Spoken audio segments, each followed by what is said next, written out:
Muito bem, já estamos de volta e com você agora o capítulo 25 de Isaías, Isaías 25. Você sabe que Isaías é um livro muito especial. Isaías escreve estando no reino do sul, Judá, e escreve desde Acás, passa um bom tempo com vários reis. Ezequias também foi o penúltimo rei com quem ele teve seu contato, e uma história muito bonita com Ezequias, vai aparecer daqui a pouco lá nos capítulos 36, por aí. E depois nós temos Manassés, fugiu o nome aqui, mas já peguei. Manassés foi o último rei que ele trabalhou bem no começo de Manassés, que foi um desastre tremendo para Israel. Ezequias teve lá os seus problemas, mas depois de Salomão e depois de Davi, foi o rei que mais acertou, né? Mais ficou do lado de Deus, mais buscou a Deus. Então, esse é um ponto muito importante para a gente avaliar aqui, mas vai chegar a vez dele aqui mais para frente. Bom, nós estamos desde o capítulo 24 estudando: o Senhor julgará, aliás, um refúgio para a tempestade. O 24 então foi: o Senhor julgará os inimigos. E agora nós vamos começar aqui o 25, 26, 27 são chamados de o livro dos cânticos. Então tem alguns cânticos aqui nesses três livros, bem interessantes, do 25, 26 e 27. E também é chamado de o Apocalipse de Isaías. Olha, preste bem atenção nisso. Isaías vai começar agora, embora ele já tenha começado, mas assim de uma maneira mais intensa, a fazer este paralelo. Esta é a salvação do Antigo Testamento. Como funcionaria? Se o povo de Israel tivesse cumprido o seu papel, percebam bem isso, se o povo de Israel tivesse cumprido o seu papel, bom, talvez não haveria a divisão de Israel e Judá, reino do norte e reino do sul, Samaria e Jerusalém. Bom, em havendo isso, se os reis de Judá tivessem sido fiéis, então a ideia é que o Messias já teria vindo naquela época. Essa é a ideia. O Messias poderia ter vindo naquela época? Poderia ter vindo naquela época se houvesse essa condição de obediência do povo de Israel, se eles não tivessem outros deuses. Porque alguns reis adoraram vários deuses, inclusive colocaram imagens dentro do santuário. Então, há possibilidade? Havia possibilidade, não aconteceu, a história é outra. Então, as profecias aqui, não a partir de agora, mas mais intensamente a partir de agora, elas se referem tanto a Israel, aí Deus começa a chamar Israel de Israel, e Judá também de Israel. Ele chama do seu povo, filhos de Jacó, aí vai começar a chamar, a partir daqui, mais uns capítulos, ele vai começar a chamar de filhos de Jacó, Israel. Por quê? Porque essa é a visão total de Deus. Ele vai arrebanhar, as promessas vêm daqui para frente, vai arrebanhar os israelitas que foram distribuídos em outras terras pela Síria, a Síria, em 722, quando eles foram arrasados, o reino do norte, Samaria foi arrasada, desapareceu praticamente, mas alguns judeus ficaram e outros judeus saíram, foram levados para outros campos. Deus iria arrebanhá-los todos. Então havia essa condição. Antes dessa destruição, se o povo fosse fiel.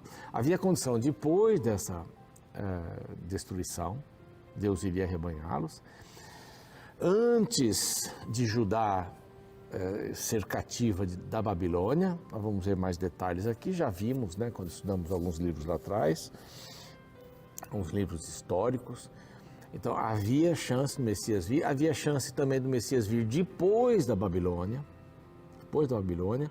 e aqui parece que Isaías se debruça mais nesse aspecto. Eu estou dando esse contexto porque é importante para a gente saber, eu vou repetir isso em alguns outros capítulos, mas esse contexto é importante, a salvação no Antigo Testamento, o Messias vindo em o Antigo Testamento, né?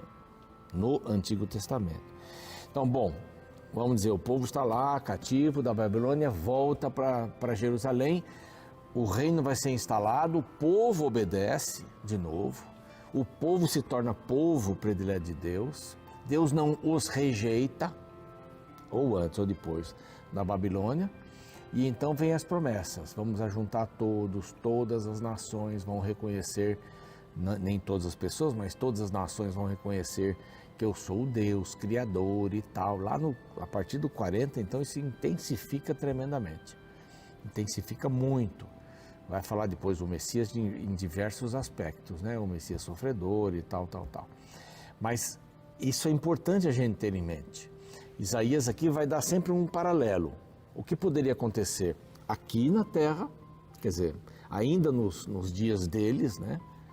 Talvez depois da morte de Isaías, mas ali, naqueles dias, Deus faria a terra florescer e o povo todo, e a partir daí o Messias viria e pronto. As nações estariam salvas, né? Porque iam adorar a Deus. Então ele faz vários paralelos, e um deles ele vai fazer aqui. Vai falar sobre o banquete. Por isso é chamado de Apocalipse, porque muitas dessas mensagens aqui estão no Apocalipse também, como alguma coisa que acontece pós-morte do Messias. Então, nas várias possibilidades do Messias ter vindo, ele veio bem no tempo que a gente conhece que veio. Mas poderia ter acontecido alguma coisa aqui que eu não sei o que é exatamente. Mas Isaías faz esse paralelo, falando de Israel. Quer dizer, Deus tinha a ideia do Israel de novo, né? Da volta do pessoal, estabelecidos no centro de adoração em Sião, Jerusalém. Então menciona muito isso, né? As crianças, os idosos. Então a gente vai ver aqui, Isaías vai trabalhar bastante com essa visão dupla, falando do momento e falando lá da frente, como profecia, tá bom? Vai ser bem encantador daqui para frente. Aqui, exatamente, nesse Apocalipse de Isaías, capítulo 25 e 26, especialmente, aqui o Senhor preserva o seu povo. E tem 3 aspectos. A cidade está arruinada, ele apresenta o refúgio e o banquete. Refúgio e banquete. Cidade arruinada. Que cidades arruinadas aqui? Os inimigos, né? Nós vimos aqui anteriormente, os inimigos sendo destruídos, totalmente destruídos por Deus, inclusive fala de Babilônia e tal e tudo mais. Mas aqui diz: ó Senhor, Tu és o meu Deus, exaltar-te-ei e te louvarei, exaltar-te-ei a Ti e louvarei o Teu nome, porque tens feito maravilhas e tens executado os Teus conselhos antigos, fiéis e verdadeiros. Isso aqui não está à toa, não. Antigos, fiéis e verdadeiros. Antigos porque não são coisas novas. Deus já tinha falado isso para Abraão, Deus já tinha falado isso lá para trás. Tinha falado. Deus não muda. Fiéis porque justamente eles não mudaram, eles se cumpriram inclusive. E verdadeiros porque Deus não abre a sua boca para mentir. Deus é verdade, o pai da mentira é o outro. O Pai da verdade e da luz é o nosso Senhor Jesus Cristo, é a divindade, é Deus, está falando aqui. Então, antigos, fiéis e verdadeiros, os conselhos. É muito importante na vida, nossa vida, nós também darmos valor às coisas antigas, aos princípios, não é? A fidelidade, mantê-los, e a verdade, continuar dizendo as mesmas coisas. Porque da cidade fizeste um montão de pedras. Qualquer cidade aqui, que não é uma cidade específica, não é? Falaram de várias cidades ali, foi falado de várias cidades, porque da cidade fizeste um montão de pedras e da cidade forte uma ruína. A fortaleza dos estranhos já não é cidade e jamais será edificada. Alguns enxergam mais Babilônia aqui e tal, mas não importa, está falando um sentido mais geral. Pelo que povos fortes te glorificarão e a cidade das nações opressoras te temerá. Então, dando esse cunho de que povos fortes, louvor de todos, Lá no Apocalipse 15 fala isso, que todo joelho se dobrará, não quer dizer que todo mundo vai ser salvo, mas todo joelho se dobrará, não é? Alguns se dobrarão, serão salvos, alguns se dobrarão e não serão salvos, isso está aí no final de todas as coisas. E aí vem essa questão aqui do refúgio, porque foste a fortaleza do pobre, Deus, a fortaleza do necessitado na sua angústia, refúgio contra a tempestade, sombra contra o calor, porque dos tiranos o bufo é como a tempestade contra o muro. Então, os tiranos são as nações que perseguiam, e aqui o Isaías diz, porque foste a fortaleza do pobre. E quando ele cita aqui refúgio contra a tempestade e contra o calor, a ideia de uma caverna numa rocha é bem assim, interessante, ela cabe aqui.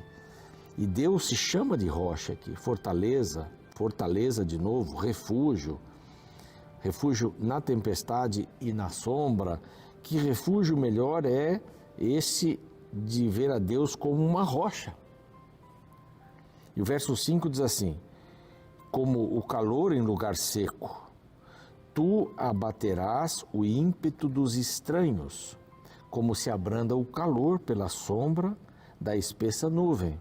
Assim, o hino triunfal dos tiranos será aniquilado. Então, há um refúgio. Diante de todas as mazelas do mundo, há um refúgio. E você pode ter certeza disso. Deus é refúgio, bem presente na angústia.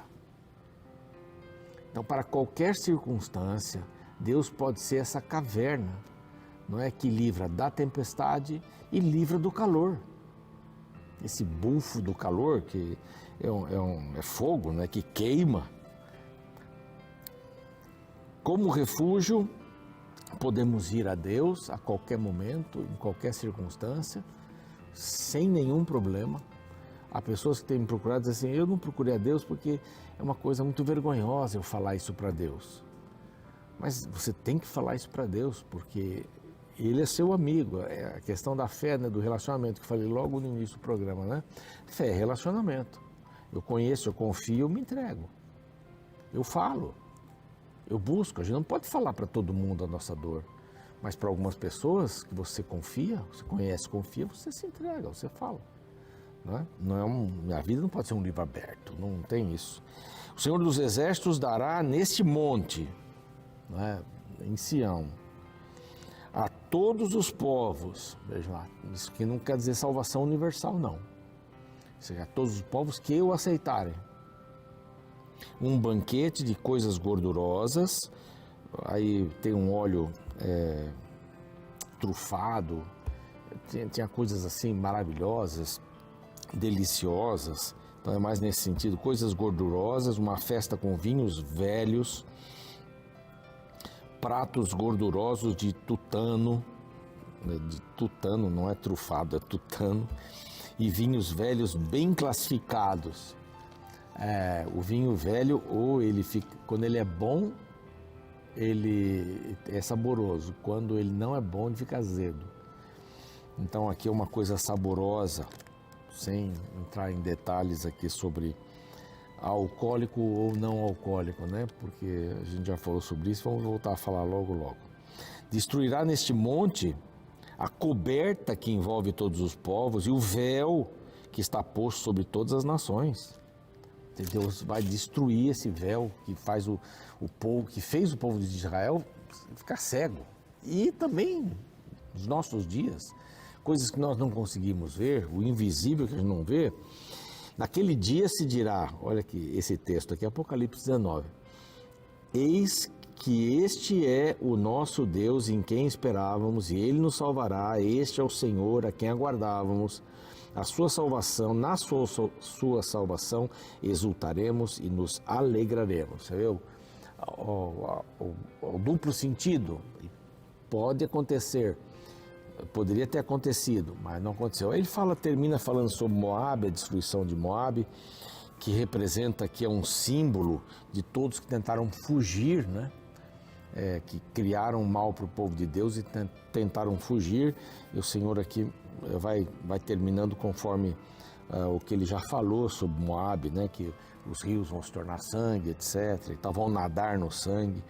Mas esta mensagem final aqui, este é o nosso Deus em quem esperávamos. Deve ficar em nosso coração.